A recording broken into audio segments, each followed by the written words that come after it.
오늘날 다양한 소셜 그룹들이 만들어지고 있습니다. 대부분의 사람들은 한 개 이상의 소셜 그룹에 속해 있습니다. 음악을 좋아하는 사람들은 음악과 관련된 그룹에 조인을 하고, 또 하이킹 좋아하는 사람들은 하이킹과 관련된 그룹에 조인을 하고, 골프, 요리 등등 자기가 좋아하는 그룹에 조인을 해서 활동을 합니다. 어떤 그룹에는 많은 사람들이 조인을 하고, 또 어떤 그룹에는 아주 적은 사람들이 조인을 합니다. 그런데 오늘 만약 누군가가 불평 그룹, 컴플레인츠 그룹을 만든다면 아마 오늘 엄청나게 많은 사람들이 조인할 가능성이 매우 높습니다. 저는 한 몇 달, 한 2달 반, 석 달 전에 현장 전도에서 어떤 사람을 만나서 그 사람 얘기도 듣고 제가 또 복음도 제시하고 하면서 한 5시간을 대화를 했습니다. 그리고 끝내는 가스프를 억셉트를 안 했어요. 그리고 이제 집으로 돌아오는데 그 허탈한 마음, 그리고 제 입에서 나오는 약간 불평 섞인 말들, 그러면서 집으로 돌아오고 있었습니다. 우리는 이렇게 본능적으로 언제든지 불평을 하는 경향이 있습니다. 원망하고 불평하는 것은 우리가 준비 안 해도 돼요. 연습 안 해도 돼요. 본능적으로 나오게 됩니다. 날씨가 추우면 춥다고 불평하고, 더우면 덥다고 불평하고, 돈이 많으면 조금 더 좋은 환경을 동경하면서 또 불평합니다. 그리고 돈이 없으면 또 돈이 없다고, 불행하다고 불평을 하고요. 또 직장에서 어느 포지션에 있으면 조금 더 높은 포지션에 오르지 않은 것 때문에 불평하고요. 또 어느 그 포지션에 오랫동안 또 스테이하고 있으면 그것 때문에 컴플레인하게 됩니다. 이처럼 불평은 환경이 우리를 충족시켜주기 전에는 계속 끊임없이 나옵니다. 근데 문제는 환경은 우리를 결코 만족시켜줄 수 없다는 거예요. 어떤 방법으로도 우리를 만족시켜줄 수 없다는 거예요. 그래서 환경에서 오는 감사, 땡큐, 땡큐, 땡큐. 이 땡큐는 그 한계가 너무 뚜렷하다는 거예요. 성경은 그리스도인들에게 환경을 뛰어넘어서 감사할 수 있는 길을 제시하고 있습니다. 오늘은 그 길에 관해서 함께 좀 살펴보겠습니다. 읽었던 말씀 에베소서 5장 20절 말씀 다시 보겠습니다. 범사에 우리 주 예수 그리스도의 이름으로 항상 아버지 하나님께 감사하며. 이 구절에는 감사를 묘사하는 2가지 키워드가 발견됩니다. 그것은 범사에 하나, 그리고 항상. 그러니까 범사와 항상을 이렇게 서로 좀 연결해서 생각해 보면, 범사는 모든 일이죠. 그러니까 모든 일에 대해서 땡큐, 감사한다는 거예요. 모든 일에 대해서 감사하라는 이 말씀 앞에 우리 자신을 한번 좀 대면 좀 시켜보고 싶어요. 모든 일에 대해서 항상 감사했던 순간이 얼마나 되세요? 대답하기가 쉽지 않을 겁니다. 왜냐하면 모든 일에 대해서 항상 감사하면서 살지 못했기 때문에 그렇습니다. 이 말씀을 기록했던 사람은 사도 바울입니다. 바울은 항상 모든 일에 대해서 감사를 지금 표현하고 있습니다. 그렇다면 사도 바울이 이 특별한 뭐가 있기 때문에 이런 고백, 이런 감사를 할 수 있었던 것일까라는 질문이 제기됩니다. 특별한 사람들만이 이런 감사를 할 수 있는 것인가? 근데 오늘 우리가 읽었던 이 20절 말씀은 모든 그리스도인들에게 해당되는 감사라는 거예요. 사도 바울 같은 특별한 사람에게, 어떤 특정한 사람에게 해당되는 것이 아니라 예수님을 영접한 모든 크리스찬들에게 해당되는 말씀. 즉 다시 말하면 환경을 뛰어넘어서 감사할 수 있는 길이 누구에게? 그리스도를 믿는 그리스도인들에게 있다는 거예요. 그 길이 있다는 거예요. 자, 그 길이 어떤 길인지 에베소 5장 18절 말씀 보겠습니다. 후반부 말씀. 오직 성령으로 충만함을 받으라.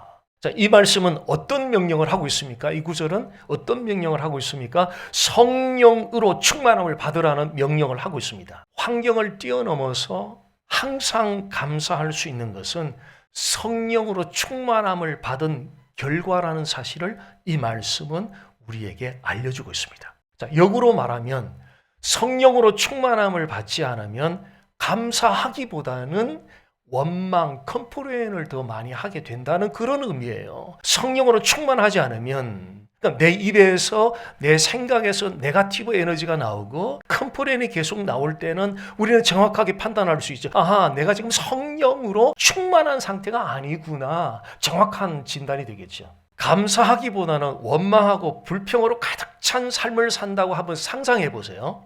그럼 그 삶이 어떨 것 같으세요? 항상 컴플레인하면서 사는 그 삶을 생각해 보세요. 그 삶이 어떨 것 같으세요? 그런 삶을 사는 사람이 어떨 것 같으세요? 구멍이 난 신발.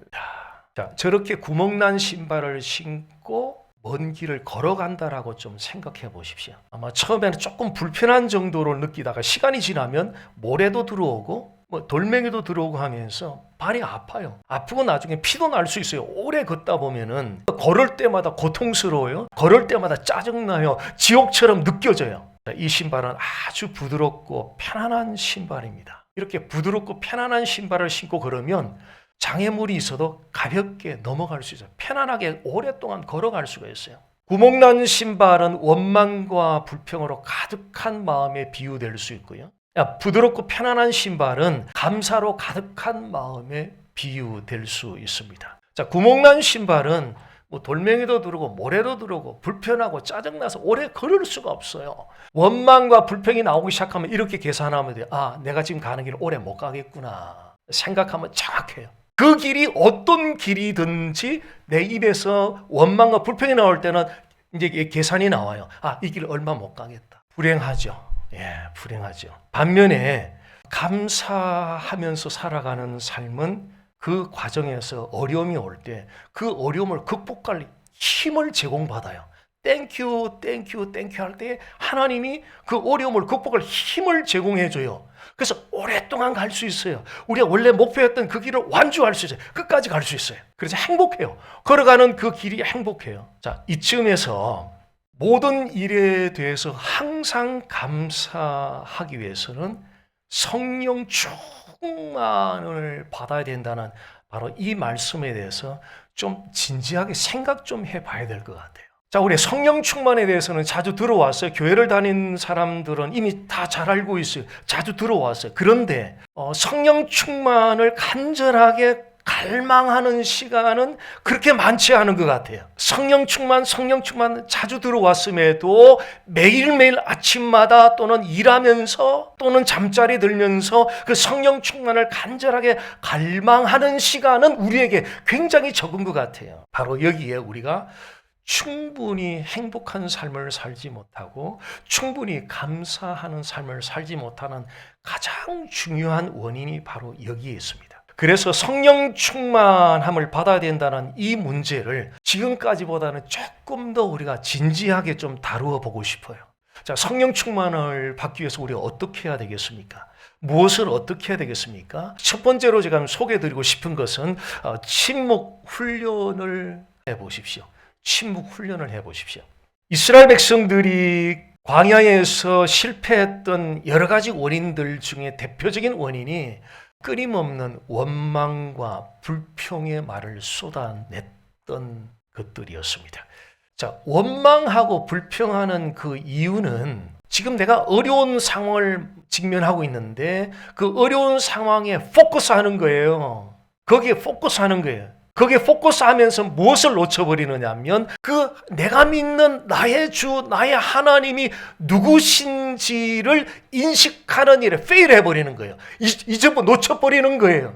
어려움 가운데서 하나님을 찬양했던 시편 기자들, 그들도 처음에는 원망하고 불평했었어요. 그런데 점차 침묵 속에 머물면서 하나님을 인식하기 시작하면서 그들의 마음이 잠잠해지기 시작했어요. 하나님을 인식한다는 것이 대단히 중요해요. 너무너무 중요해요. 자, 하나님을 인식하기 위해서 우리는 이 침묵 훈련을 할 필요가 절대적입니다. 여기서 침묵 훈련이라고 하는 것은 아무런 소리가 없는 단순하게 아무 소리 없이 가만히 있는 이런 것을 말하는 게 아니에요. 침묵 훈련이라고 하는 것은 우리 마음에 있는 불안정하고 방해되는 요소로부터 벗어나서 하나님을 명확하게 인식하는 시간이에요. 내 마음에 불안정하고 방해하는 모든 요소들로부터 벗어나서 그 하나님을 명확하게 인식하는 시간이 바로 침묵 훈련의 시간이다. 하나님을 명확하게 인식할 때 바로 그때 무슨 일이 일어나느냐 하면 성령이 충만하게 우리에 부어져요. 성령이 충만하게 부어져요. 언제? 우리가 그 하나님을 명확하게 인식할 때에 성령이 우리에게 충만하게 부어지면서 그 성령께서 우리를 다스려 주세요. 그리고 성령으로 충만하게 부어지면서 그 성령을 우리가 경험해요. 체험해요. 침묵 훈련을 위해서 가장 기본적인 두 가지가 있는 것 같아요. 그것은 어쩌면 가장 절대적이기도 해요. 시간과 장소예요. 시간을 픽스하셔야 돼요. 장소를 픽스하셔야 돼요. 시간이 되는 대로 조용한 장소에서 해야 되겠다라고 생각하면 그 사람은 안 할 가능성이 제 경험으로는 약 95%가 넘어요. 침묵 훈련을 지속하기 위해서는 정한 시간에 특별한 상황이 아니면 정한 시간에 정한 장소에 꾸준하게 이 대단히 이 하나님을 닮아내는 성품 중에 하나가요. 꾸준한 거예요. 하나님이 도와주지 않으면 이 일은 불가능한 거예요. 꾸준하게 거룩한 습관을 만드는 거예요. 정한 시간, 정한 장소에서 침묵 훈련을 하면서 꾸준하게 할 때 우리의 거룩한 습관이 만들어지면서 성령이 충만하게 우리에게 부어지게 됩니다. 성령 충만을 받기 위해서 두 번째 제가 소개해드리고 싶은 것은 말씀 읊조림입니다. 침묵 훈련은 정한 시간이고 정한 장소가 있는데 이 말씀 읊조림은 시간도 없고 장소도 없어요. 시간, 장소를 가리지 않아요. 하루 종일 틈이 나는 대로 성경 한 구절을 작은 소리로 운전하면서 쉬는 시간에 심지어는 일하면서도 나 혼자 작은 소리로 조곤조곤 그 말씀을 읊조리는 거예요. 그 말씀을 읊조릴 때 동시에 성령이 역사하시거든요.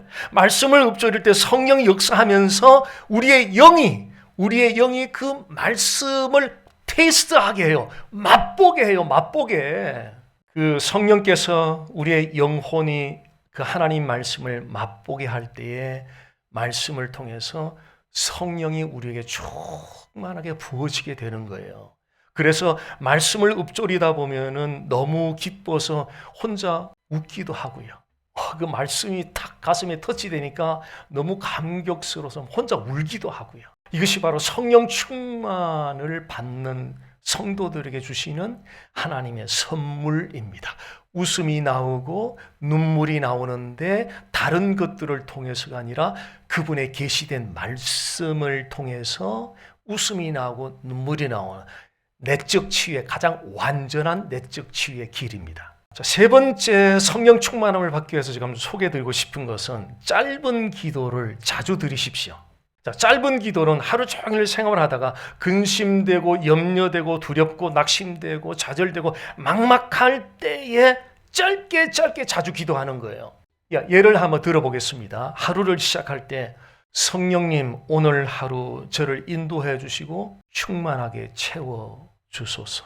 우리가 시간을 정하고 그 시간에 기도하는 것도 중요하지만 하루 종일 내가 활동하면서 짧은 기도를 자주 하는 것 대단히 중요합니다. 중요한 결정을 해야 될 때 성령님 저에게 지혜와 분별력을 주셔서 이 케이스를 좀 올바르게 선택하도록 도와주세요. 스트레스나 걱정이 많을 때 성령님 제 마음에 평안을 주시고 걱정하는 마음을 좀 몰아내 주세요. 사람들과의 관계에서 갈등이 생길 때 성령님 저에게 사랑과 이해의 마음으로 충만하게 채워주세요. 피곤하거나 지칠 때에 성령님 저에게 힘을 주시고 영적으로 다시 살아나게 소생시켜 주옵소서. 시험을 받을 때 성령님 담대함과 지혜를 주셔서 이 시험을 잘 이기게 도와주세요. 어떤 도전적인 과제를 받았을 때 성령님, 성령의 힘으로 이 도전을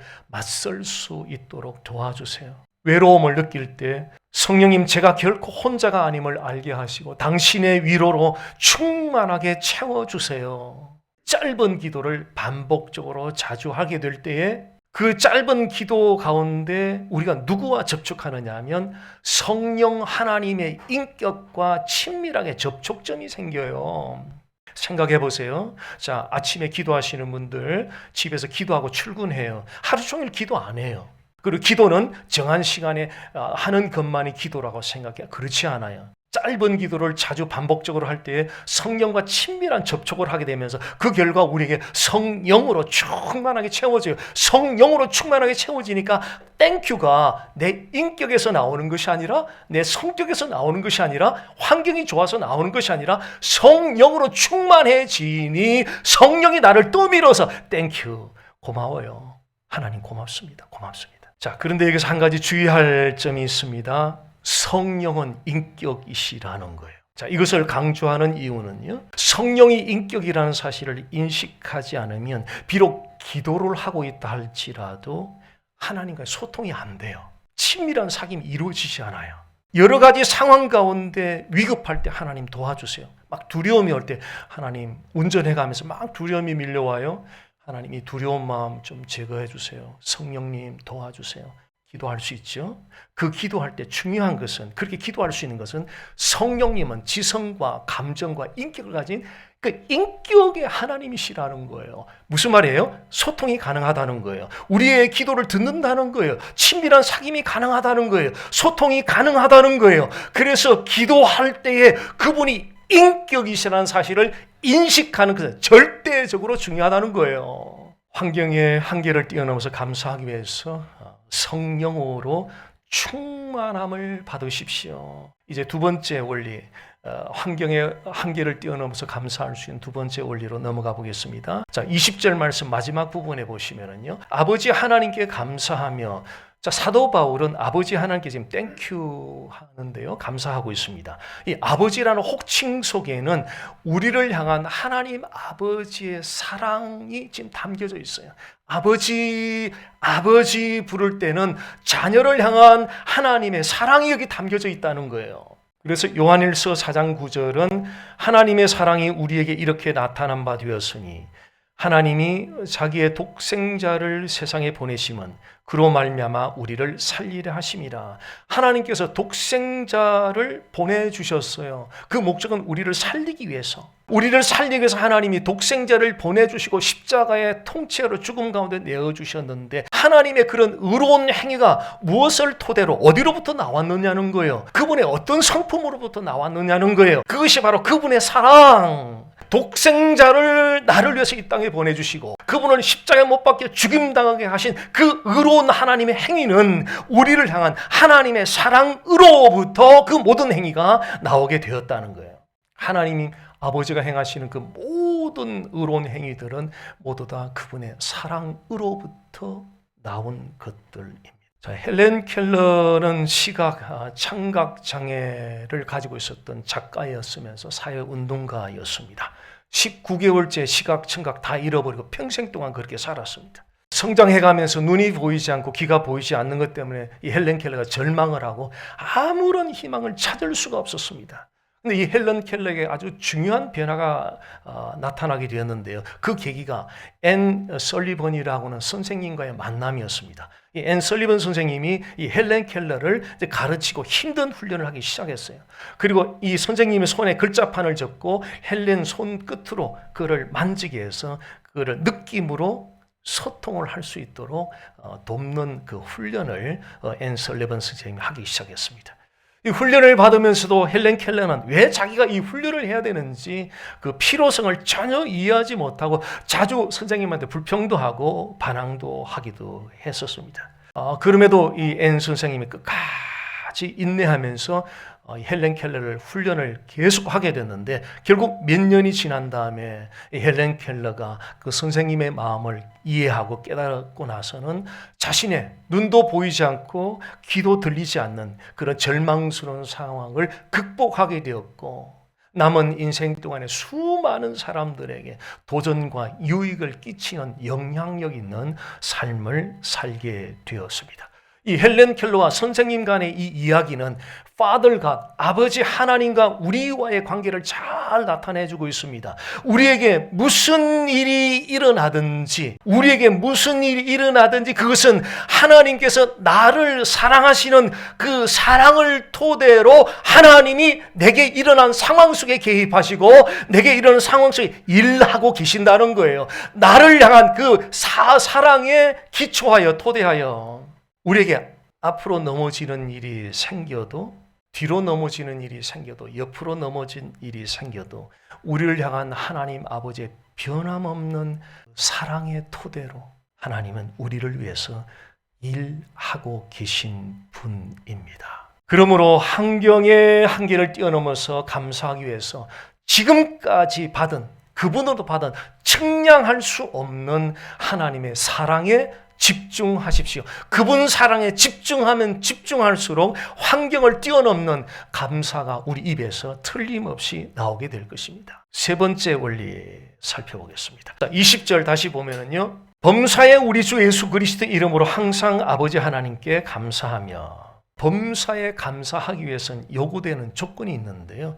하나님의 뜻에 기꺼이 순종해야 돼요. 범사에 항상 감사하기 위해서는 하나님의 뜻에 기꺼이 순종해야 돼요. 자, 그런데 우리는 어려움을 겪을 때 이 순종하기가 얼마나 어려운 일인지는 우리는 너무나 잘 알고 있어요. 우리 어려움을 겪으면은 우리의 감정은 하나님의 뜻에 대해서 반항하고 싶은 그런 충동이 일어납니다. 예를 들어서 잡을 잃어버리고 추진하던 일이 잘 진행이 되지 않고 가정에 어려움이 찾아오고 할 때 우리는 왜 하나님 나에게 왜 우리 가정에 왜 이런 일이라고 의문을 계속 제기하면서 하나님의 뜻을 거부하고 싶은 하나님의 뜻에 대해서 반항하고 싶은 충동이 우리 안에서 본능적으로 일어나게 됩니다. 그래서 어려움 속에서 하나님의 뜻에 순종하는 것은 우리에게는 굉장히 큰 도전입니다. 성경의 위대한 인물들도 우리와 똑같은 그런 도전에 직면을 했었습니다. 욥을 한번 생각해 보십시오.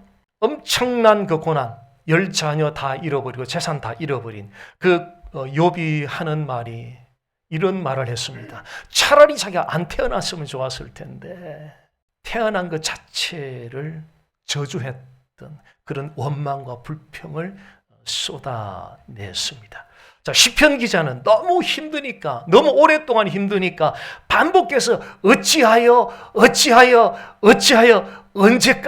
언제까지 how long 계속 반복적으로 질문을 제기하곤 했습니다. 어려움을 겪는 가운데 원망과 불평의 마음으로 가득 차서 하나님의 뜻에 대해서 순종하기보다는 반항하고 싶은 그런 충동을 우리가 통제하지 못할 때 결국은 우리가 spiritual depression, 영적 침체 단계에 빠지게 됩니다.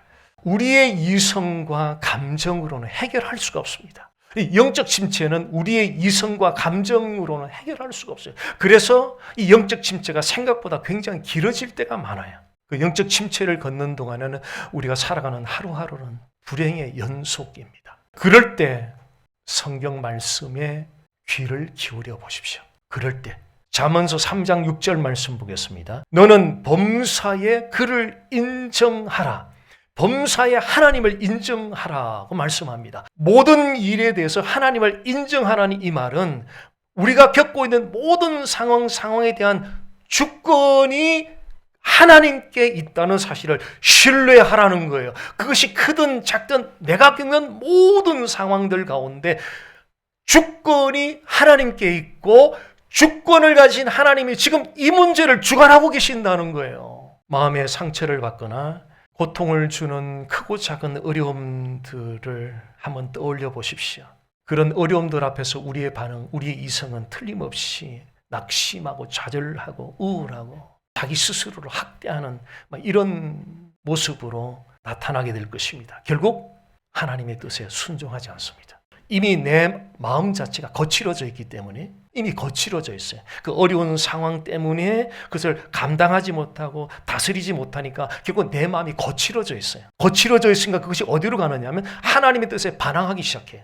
순종하기보다는 거절하고 오히려 반대길로 걷기 시작해요. 이것이 바로 사단이 부추기는 충동이다. 자, 예수님도 십자가에 못 박혀 죽음을 당하시기 전에 할 수 말씀 것 좀 피하고 싶었어요. 그는 인간적인 충동을 느꼈습니다. 그러나 결국은 내 뜻대로 마시고 아버지의 뜻대로 하옵소서. Not my will, but your will. 내 뜻대로 마시고 아버지 뜻대로 하시옵소서.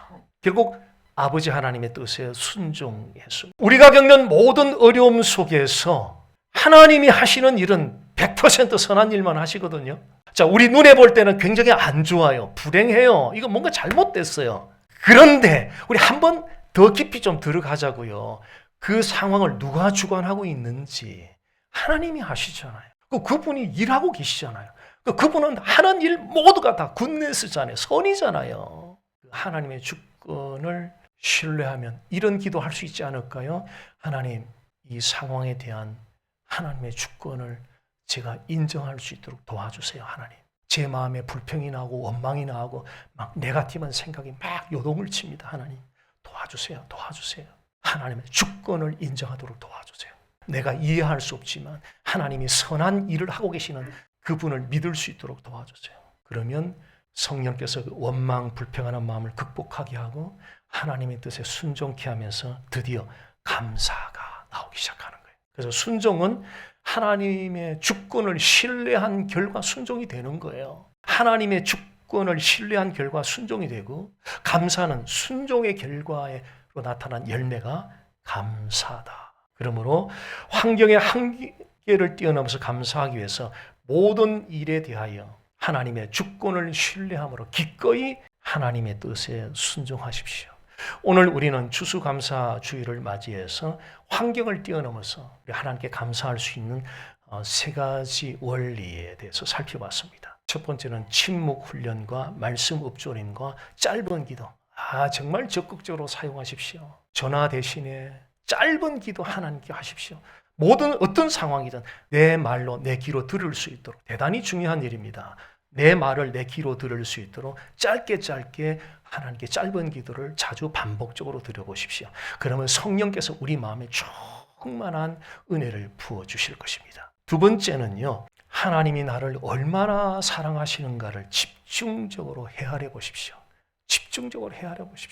외로운 이유는 하나님의 사랑을 느끼지 못해서 그래요. 하나님의 사랑을 집중적으로 헤아려 보십시오. 그리고 하나님의 주권, 무슨 일을 만나든 이 문제에 대한 주권은 그분께 있다고 철저하게 신뢰하기를 힘쓰십시오.